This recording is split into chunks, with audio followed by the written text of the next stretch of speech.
विश्वाच्या रचनेत प्रत्येक जीवाला एक भूमिका देण्यात आलेली आहे. शरीराच्या मागे असणारे अदृश्य मन ते काम करीत असते. मनाने काय काम करायचे हे त्या शरीराच्या विशिष्ट गरजांशी जोडलेले असते. कावळा हा एक हुशार पक्षी आहे. सर्वभक्षी असणारा हा पक्षी जगात अनेक ठिकाणी आढळतो. हिंदू धर्मात पुनर्जन्मावर विश्वास ठेवला जातो. मृत्यूनंतरचा प्रवास सुखकर व्हावा हा त्यामागचा हेतू असतो. हिंदूंमध्ये व्यक्ती मृत झाल्यानंतर 13व्या दिवसापर्यंत अनेक धार्मिक विधी केले जातात. 10व्या दिवशी कावळ्यासाठी पिंड ठेवण्याची प्रथा आहे. या पिंडाला कावळ्याने स्पर्श केला तर मृताला मुक्ती मिळते असे मानले जाते. मृत्यूनंतरचे हे विधी वेदकाळापासून करण्यात येत आहेत. काही वेळा कावळा काही क्षणात पिंडाला शिवतो, तर काही वेळा तासनतास वाट पाहिल्यानंतरही तो पिंडाला चोच लावित नाही. पिंडापासून जवळच्या परिसरात अनेक कावळे असतात.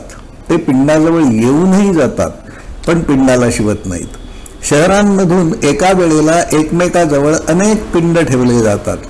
त्यापैकी काही पिंडांना कावळा चोच लावतो, तर काही पिंडांकडे कावळा वळतही नाही.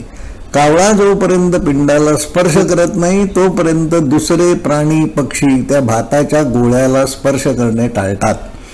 कोकिळा पिंडाच्या जवळ येऊन बसते, पण पिंडाला शिवत नाही. खार पिंडाचा वास घेते, पण त्याला स्पर्श करणे टाळते. पिंडाच्या आजूबाजूला अनेक कबुतरे घोटाळत असतात.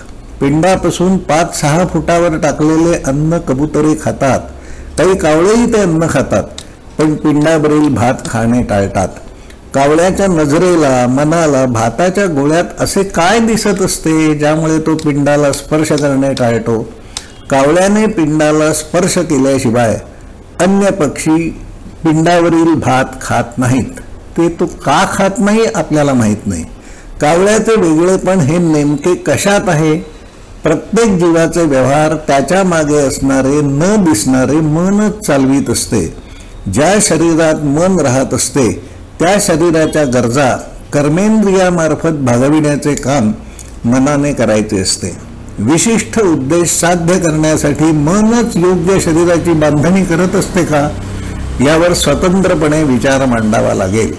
मनाचे व्यवहार शरीराशी जोडलेले असतात. शरीराला अस्तित्वात ठेवा आणि पुढील पिढीला जन्माला घाला. जीवनाचा प्रवाह वाहत राहायला हवा. न दिसणारे, बहुधा डार्क मॅटर, डार्क एनर्जी पासून बनलेल्या मनाचा अधिक अभ्यास व्हायला हवा. यासाठीची प्रेरणा बालवयातच देता येईल का? या संबंधात आपल्याला वेगळे असे काही सुचत असेल तर ते कळवावे ही विनंती आहे. धन्यवाद.